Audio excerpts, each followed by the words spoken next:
I've always been on a quest of seeking to find out more.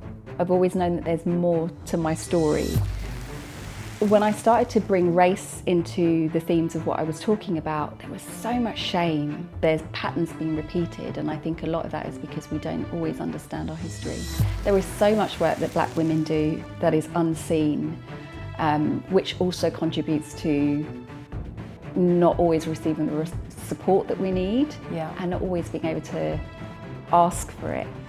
The average age of deaths in people who do frontline work in social justice is just 45 years old. Wow. And I'm a year short of that, and so it's really making me think about how can we do this work in a way where it is more shared, it is more sustainable, and that there is more care. I don't love the campaign around Black excellence. I'm a creative at heart, I'm a storyteller, and I sometimes wonder what I would be creating if my world wasn't eclipsed by racism. I sometimes wonder, what would I be doing? You can't make mistakes, you can't fail, you can't have bad days. Mediocrity is unacceptable. And I think for the modern day person, there's an aspect of, there's always something we can do.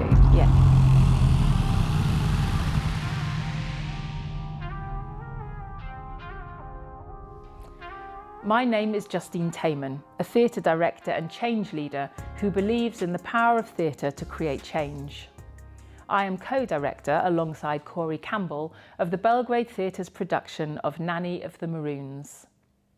Nanny was a Jamaican freedom fighter and spiritual leader at the time of African enslavement in the Caribbean, who refused to be enslaved and built a free community in the Blue Mountains.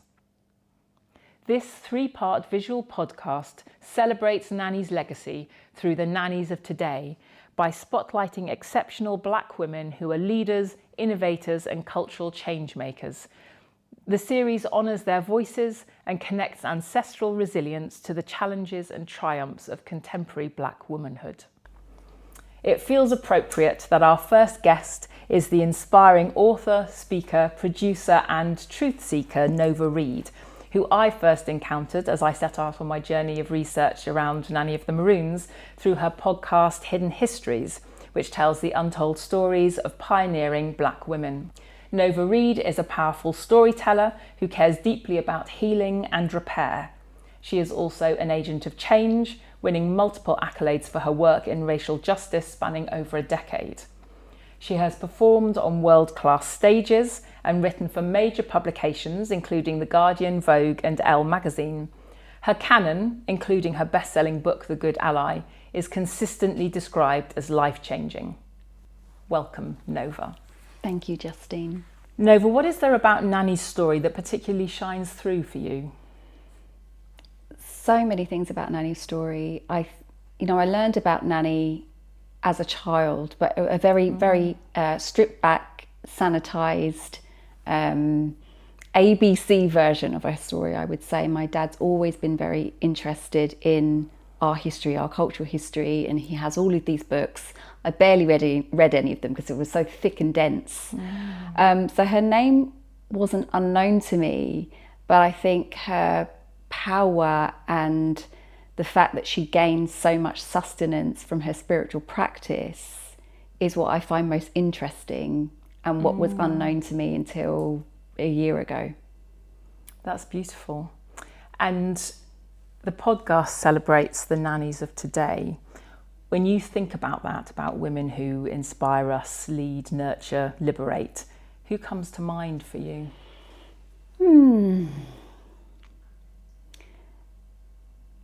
The reason I'm pausing is there are so many. One of them I'm thinking of now is Stella Dadsey, author, historian.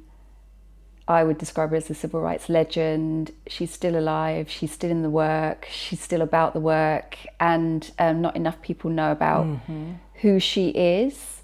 And because her role was a teacher and an educator, there are many people that she's nurtured along the way to be more empowered about understanding their history and where they come from, and really teaching people about history, particularly when it's packaged under Black history, beyond enslavement, beyond trauma, and to tell these really, really powerful stories of resistance. And so I would say Stella Dadsey, I would say someone called Amara Spence, who is founder of an organisation in Birmingham called Hood Futures Studio.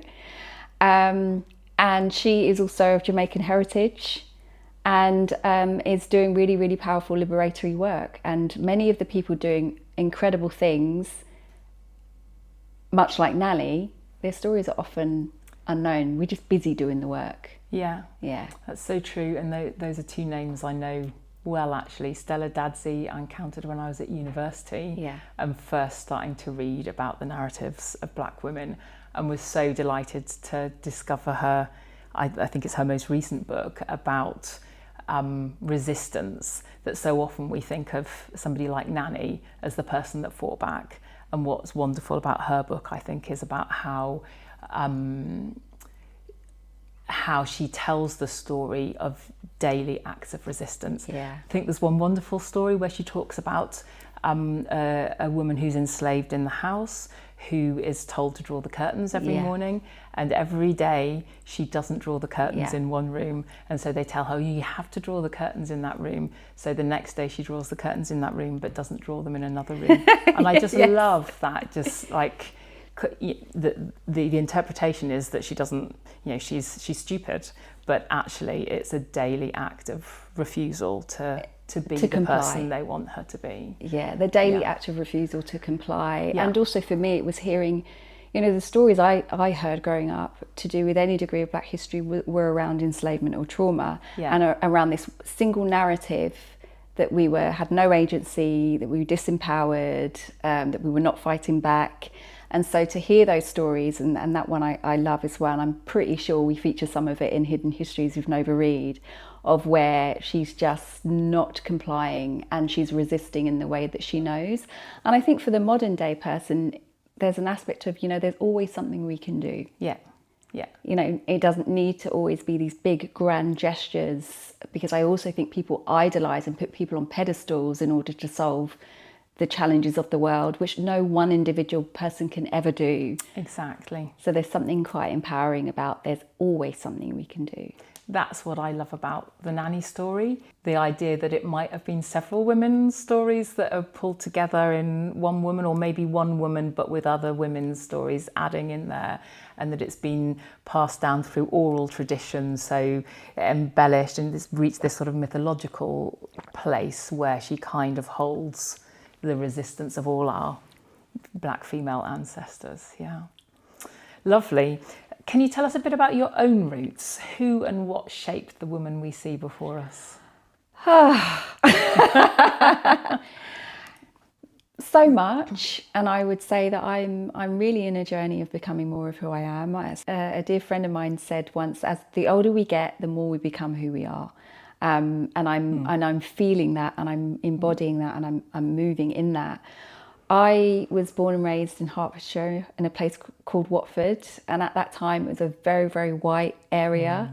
And I experienced racism at a very young age, growing up in this very white space. I didn't realise what it was, of course, at that time, but I inherently knew that somehow, I would say not inherently, I just knew that I didn't belong. And so I never felt like I belonged. I always felt othered.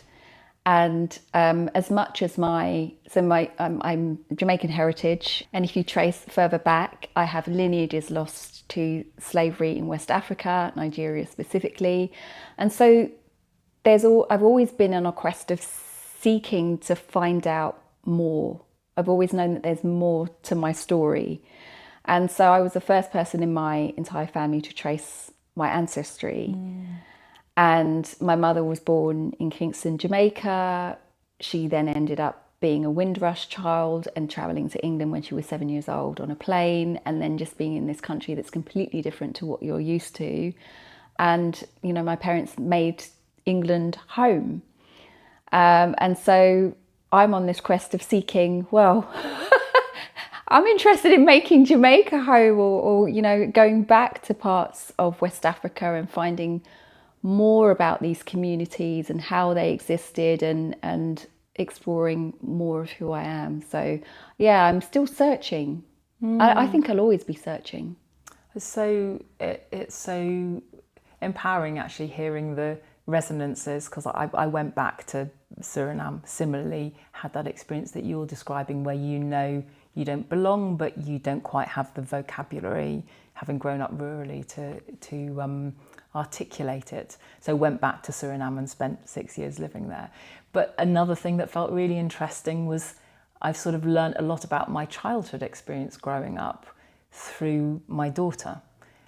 Growing up as a young black woman now in the 21st century, seeing her experiences and thinking, oh, that's what that thing was that happened to me, and not quite realising. Yeah. So really interesting that need to go back in order to go forward and to understand. Like for me, I'm always curious. My parents used to call me nosy. I'm like, no, I was curious, thanks. Yes, absolutely. Always inquisitive, like wanting to deeper understand. And so there is a real aspect of that for me in understanding who I am and understanding who we are in this world, and why some of the things we're experiencing are not new, and there's patterns being repeated. And I think a lot of that is because we don't always understand our history. And is there a moment that you, within that journey and that curiosity, you discovered your own voice, and that your own voice had significance? Yes.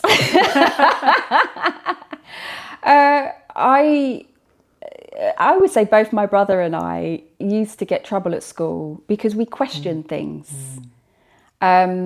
Things that didn't make sense to us, we questioned them. And I think that's always been the case. So my voice, I would say, my way to express myself came through dance and theatre first, and writing. I've always written, whether it was a diary or a journal, I've always kept that as a child. But as I grew older and I stopped dance because the body said no, I found my vehicle was more in my writing. And so I mean, even when I wrote my dissertation, when I was at professional dance college, I was experiencing racism at professional dance college, and one of the narratives at the time is like, you know, the reason there aren't more black dancers, or the reason there aren't more black talent in theatre, is because the talent's not there. And I'm like, that's a lie. The talent is there. We're not supported, or, you know, it's inaccessible. And so my dissertation was all around that. And then as I worked in the industry and experienced racism in the industry, there was work that I was doing with unions, and then I produced my own show at the Amelia Chocolate Factory Theatre in London to counteract the narrative that there was not enough black talent. I produced a showcase showcasing amazing black talent on a stage and inviting top agents to come. And so there was always these things that I would create as a consequence of there being some kind of injustice or deficit. And so when I got engaged to be married, it was a similar thing. I wasn't someone that fantasized about getting married. So when I got engaged, I had no idea about the industry at all. Went to the newsagent as soon as it opened. I got engaged at night time, and brought all these magazines, and I'm flicking through 300-400 pages, and there was not one single black person in any of them. Yeah. And I was furious. And so what I then did was started to write a blog, and then that caught on to other people who were getting married and feeling excluded by the industry or experiencing some kind of racism. And then that turned into consulting with brands, with designers, with hotels about how to better include us. That then turned into a wedding show. So it's always been these moments where I've experienced exclusion, where I have used my creativity to solve the problem. Yeah. Really recognise that, really sort of keying into that word injustice and how that's sort of driving your work in a number of different areas. Yeah. So you've done a lot of work around racial justice and collective healing. Can you talk about some of the key ideas that sit behind the work as you've developed them? Yeah, I think it really started when I was working in the wedding space. I was, 5-star hotels were asking me to come and work with them and to train up their teams and do all these sorts of things, which just felt like common sense to me. I'm like, I cannot believe you are paying me to do this. To me, this is common sense. Treat everybody like a human being and people will come to you. And then what I noticed was when I started to bring race into the themes of what I was talking about, there was so much shame. There was so much embarrassment. Sometimes people would walk out of the room. Sometimes people would be brought to tears. I recognised there's a lot of work we need to do around being with shame, processing shame, and understanding where that shame is coming from. Yeah. And as a result, I was just doing more and more public speaking. I was an actress before this, so being on stage, I was very comfortable. I'm a storyteller. I helped connect people with the human side of, the impact of excluding people and racism. And so I was headhunted by an agent at the time who said, your work should be a book. And I was like, really? Who's going to read that? And so that's always happened for me. I was headhunted to do a TED talk about the work, headhunted to write the book. And so I've always just been doing the work. And then other people have said, oh, there's another medium for this. And so the formulas I was seeing was there was a lot of guilt and shame. There was just a lack of education. And for me, it was a lack of historical context that I think was causing a lot of problems. Like, people don't know where we've come from. People don't know Britain's colonial role in some of the harms we're still seeing play out today. And I thought, if we understand where we've come from and who we are, then we reduce the shame and we can take responsibility rather than all of this defensiveness or, problematic behaviour. Which I loved about your TED talk, and it does go back to that piece around curiosity, doesn't it?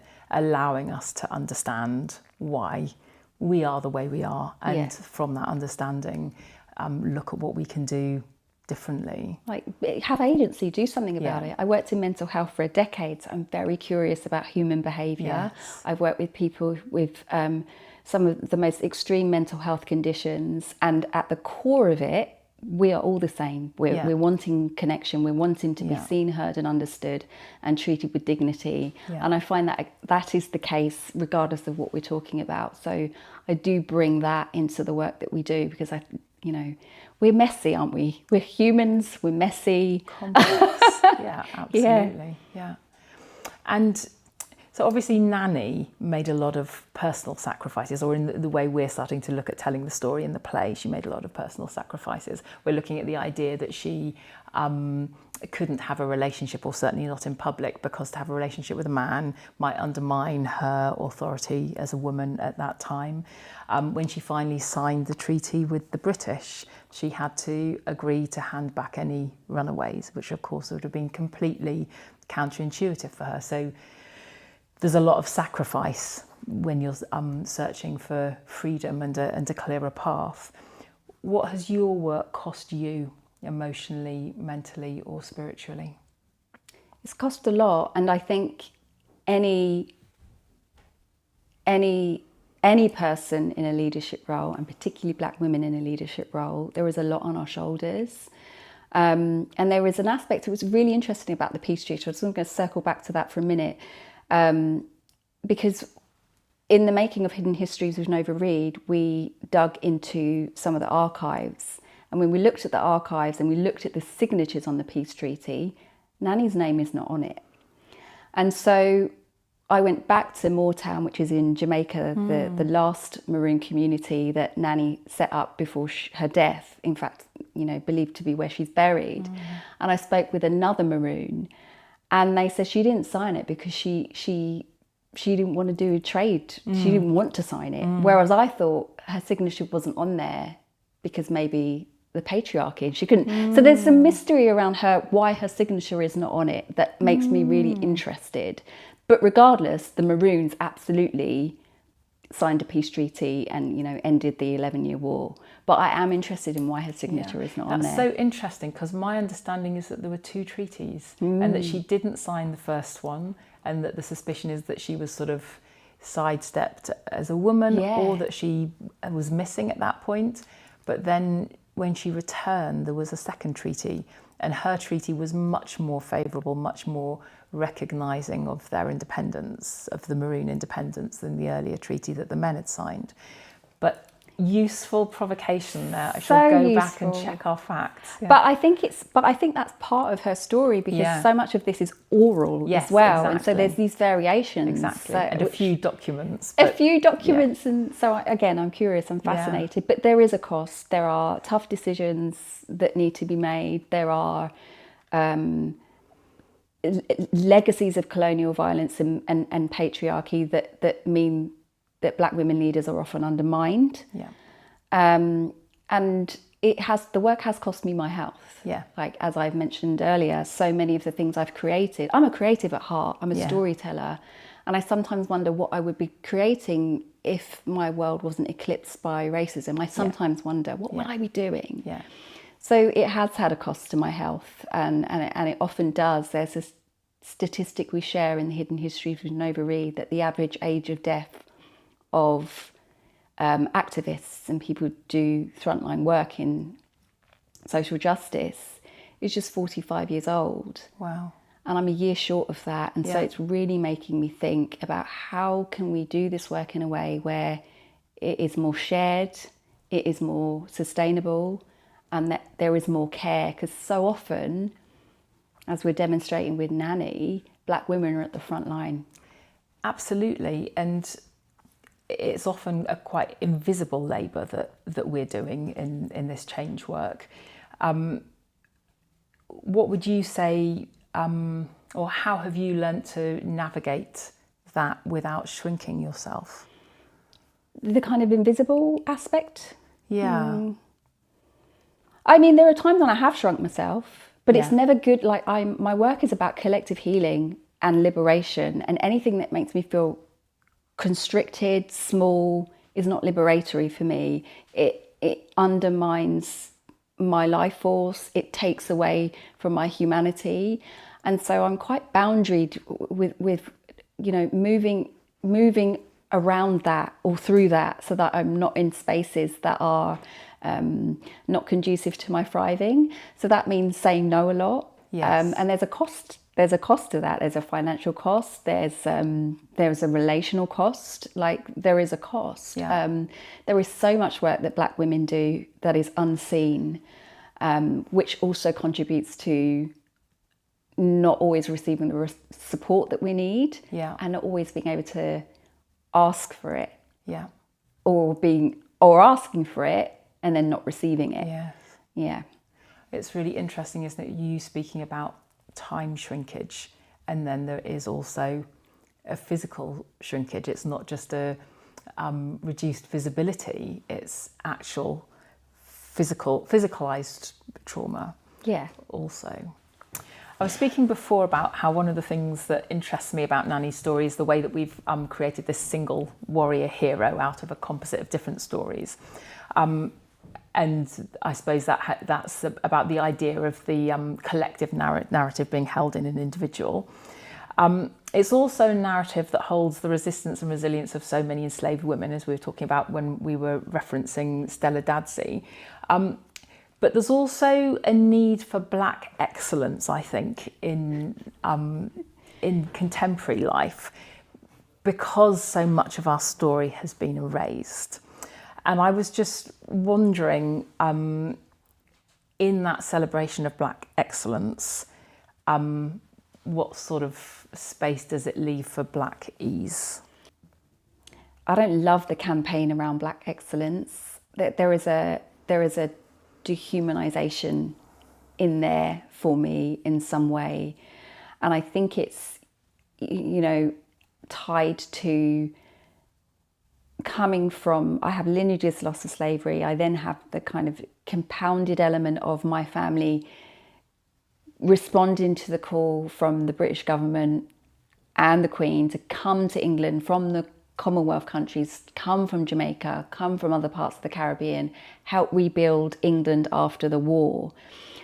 And then being on this land and not being welcome and receiving such hostility because of the colour of his skin. And so what there was this culture and this generation that I grew up with. You put your head down, you work twice as hard, you do your best, you don't, so that they can say nothing about you not being good enough. And there is that that can kind of leave you in a chokehold. I remember when I was going through the process of my book being acquired by publishers, and I wrote the first 3 chapters very quickly. You know, it's my work, it flows through me, and it got placed with 3 publishers who were interested, and you know, I went in and had meetings with all 3 of them.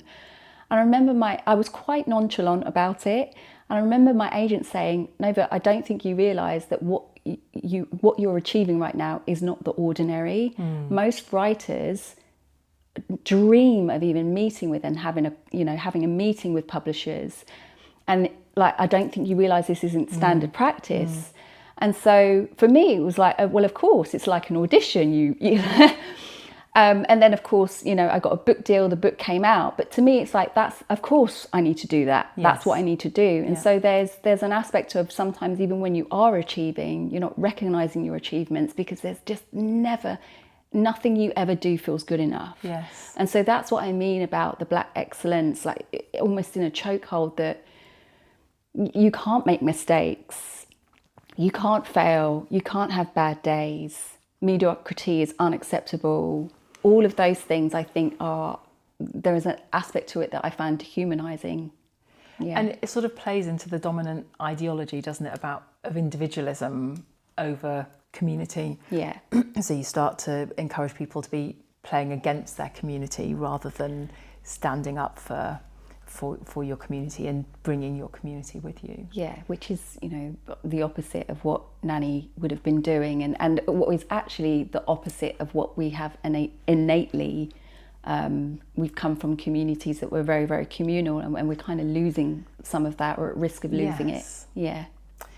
So what would you say liberation looks like for you? Beyond these sort of like societally accepted manifestations of success, what does it mean to you to be liberated? Sometimes it's not even what it means, it's what it feels like. Like, my body knows. I touch into moments of it. I'm usually in Jamaica. I've had experiences in Ghana where my feet is on the earth and on the soil, and I'm in nature, and I am anonymous. I am not standing out because of the colour of my skin. I am not, oh, Nova Reid, you're Nova Reid, you've done it. I'm anonymous. There is something about being anonymous that I find liberatory. I can just be, and there are moments I touch into it, and my soul, everything softens. There are aspects around spirituality that I'm interested in and have become even more interested in when I understood that Nanny, that was her sustenance, that is what made her, and also the Maroons and others, so powerful in their resistance. And yet it was something that was demonized and taken away from us, beaten out of us and criminalized in Jamaica. Practicing African spirituality is a criminal offence. Yeah. Those laws were put in place under the Obeah Act of 1854 by British colonial enslavers, because they saw how powerful spiritual practice was in the resistance of the British, and it's still in place today in Jamaica. So there is something about the reclamation of going back to those African traditions of spirituality for sustenance, for life force, and developing a relationship with them, because it feels so alien, because, you know, what was swapped in instead was Christianity, and that wasn't what we practiced. I love what you're saying about, I mean, how all those things connect, but what you're saying about the anonymity, because again, that takes us back to the connectivity, right? That we're part of a bigger mycelium, community, whatever the way is that we want to speak about it. And I think that also connects in with traditional spirituality. One of the things that most inspires me is time I spent in Suriname working with traditional communities, and that's where those traditional rituals are the roots of theatre.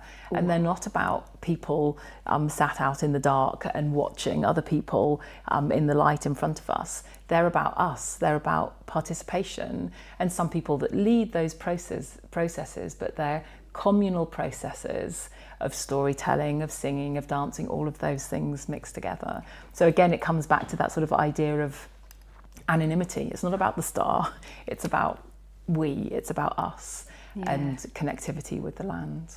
Yeah. Beautiful. I mean, you sort of started to answer my follow-on question, but I'd quite like to ask it anyway, which is, what advice would you give to young Black women who are growing up in this sort of current context of Black exceptionalism, Black excellence, and the need to be resilient and to be strong? I, again, reject it.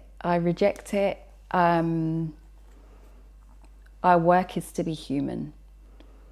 Our work is to learn how to say no,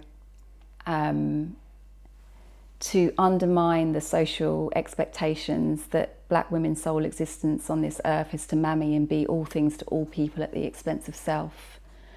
Our work is to prioritise our healing in all the ways that we can. Our work is to be in this world and be more whole. And that's difficult. I know so many people who find it extraordinarily tough to rest.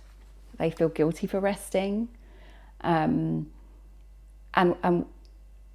it's making the work without rest and finding ways to do it in a sustainable way is making us ill. So that we have to find another way. And one of the things I loved about discovering Nanny's story is that I was like, how on earth did she and the Maroons sustain themselves over an 11-year war with the British? Yeah. How were they staying well? And so much of it was about connection to source, connection to land, connection to water, spiritual practice. And so there's a blueprint that we already have in how we live and be well and exist. And for me, it's stripping things back. It's returning to stillness, which people find really hard. It's very difficult, especially if you're under-resourced financially. It's very difficult to hear me saying this and think that that's productive or conducive, but actually there's so much power in the stillness. There's so much power in the pause. There's so much power in, I'm going to rest now, and I'm going to trust that when I've had my rest and I have resource, that I'm going to come back with more capacity to be able to do my work well, or to be in relationship better, whatever it may be. The rest should be part of the work, not something that's a celebration at the end of the work, because the work is going to go on and end, or not something that happens because you've burned yourself out. Like, that's not rest, that's something else. And the recognition of how much work happens when you're resting. I just love those moments of inspiration where you're in something, you cannot think any further, you go and make a cup of tea, you have 10 minutes in the garden, you come back and it's really clear what the next step is. Yeah. So the idea that you achieve more through pushing forward is just a fallacy. It is, and especially as creatives, like, we need that. There's so much that happens in the silence, the percolating, the stillness. So much happens as a creative. Exactly. Before the doing. Yeah. Or as part of the doing. Yeah. So like it's that is necessary, that time and space, and it can feel really counterproductive. And I was reminded very recently, I have loved ones in Jamaica who have been impacted by Hurricane Melissa. And my pull to go out and be on the land is very strong right now, and I am also recognizing that I am not in the best place to be able to support in the way where I am most effective. And so I've had to pull back in terms of not going immediately and recognizing that I can go later. But we're speaking on voice note with a loved one out there, and that's what she's doing to sustain herself right now. She's in the middle of some of the high impact areas on the west coast of the island, and she's still prioritizing her rest. She's still prioritizing her wellness. So I'm giving her words of encouragement, and she's giving me words of encouragement, and I'm here and I'm well and I'm safe and I haven't lost my shelter. So that fundamental of stillness and pause and rest, even in the, not even crisis. even, especially in the midst of chaos, is so important. She's also a Maroon, so that doesn't surprise me. But what's interesting about, I think it's important for me to name, some of the highest impacted areas of Hurricane Melissa in Jamaica are on the west coast of the island, which is where the plantation economy was, where the underdevelopment was.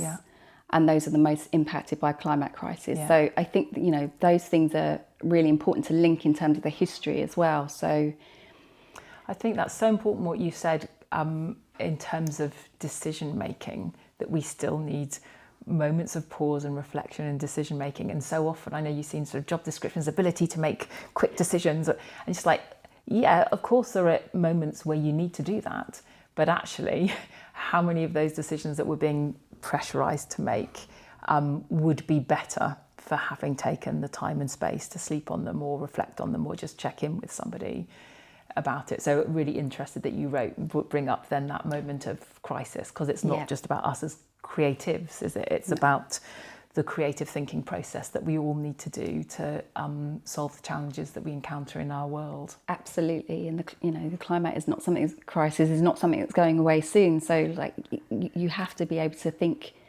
critically, and spaciousness is needed for that. And think differently. We need to change our thinking paths, don't we? Pathways. What do you think the ancestors would think about the battles that we're fighting today? Talking about climate crisis, and I mean, they're very loud. The ancestors are loud. The ancestors are loud for me. Like I am developing my own spiritual practice, so I am in relationship with my ancestors, and they communicate with me. They communicate like I think that what is happening is as a consequence of us not reckoning with our past, us not knowing our past, and therefore continuing to repeat unhealthy patterns. And there's definitely a lot that my ancestors sometimes do where they floor me, where I'm like, oh, I'm supposed to be resting. I'm supposed to be resting right now. So I do get a lot in that we're going to make more intelligent, sustainable decisions where part of that practice is routine, it's honoured, the rest is respected. That's something that comes up over and over again. And like, yes, there's more work to be done, but that doesn't mean we burn ourselves out in the process, because that's not the work, that's violent extraction. And there's so much wisdom in the people that have gone before. Yes. Both far in the past and in the immediate past. Yeah. And I think there's something of an issue there in the world that we live in, that there's a sort of fetishization of youth, I think. Oh, yes. Where we're losing, I suppose politics is a really clear example, where we've got the career politicians, but we're losing the experience of the elder statesmen and women, and the ability for us to think together intergenerationally, bringing fresh perspective and deeply held wisdom from experience. Yeah. Not to mention then thinking back and listening to what's gone even further back. I think that's a really important lesson that the ancestors will share. You don't have to, one, you're not on your own. One, you're not the first to have gone through this. Two, you don't have to do it on your own. And there are clues in how we overcome this in the past. And the intergenerational dialogues are necessary, because if we carry on split and in these silos, we're not going to solve the problems of today. So, yeah. What do you think Nanny would say to us if she was here in the room right now about what we could do differently? Remember who you are and remember who you come from. Beautiful. Amidst the heaviness of social justice work, where do you find joy? Sometimes joy is hard to access. That's my honest answer. I'm very empathetic. I'm deeply feeling. I'm deeply sensing, and that means I can experience deep joy as well as deep grief. And so I experience both of those things. And sometimes it's tough, and sometimes joy is hard to access. when joy is easier to access, it's in the everyday. I love swimming. I love the sunshine. It's in a pop of colour of a flower about to emerge. It's in the newness. I love gardening. I love gardening when it's dry. Not a fan of worms. My sister-in-law calls me a fair weather gardener. But I love the idea of like things shed naturally in nature. They need quiet time in winter to regenerate. Just because you can't see something blooming doesn't mean something's is not going on underneath. And just tending to things and caring, and those things bring me a lot of joy. My relationship with water transformed when I was in Jamaica. When I returned to Jamaica as an adult, I visited Nanny Falls. And the first time I went there, I barely went in because I was afraid of drowning. This is a common theme for me at the time, even though I learned to swim. And I eventually, whilst on this same trip, a lifeguard asked me if I would like him to teach me how to swim and to be held by the water. And I rejected that invitation multiple times throughout most of my trip. And then eventually I said, okay then, but can I wear a life jacket? And so we went out into what felt like the middle of the ocean, and he just taught me how to float on my back. Just allow yourself to be held by the water. And I now swim 3 times a week. You can't get me out the water. And so there's something very joyful I find about being in the water and being held by the water and moving with the water. I love to sing, I love to dance, I love to cook, and I love to belly laugh. Beautiful. I mean, that last one brings, I was just thinking what would my answer be, and I think some of those moments are moments of connectivity.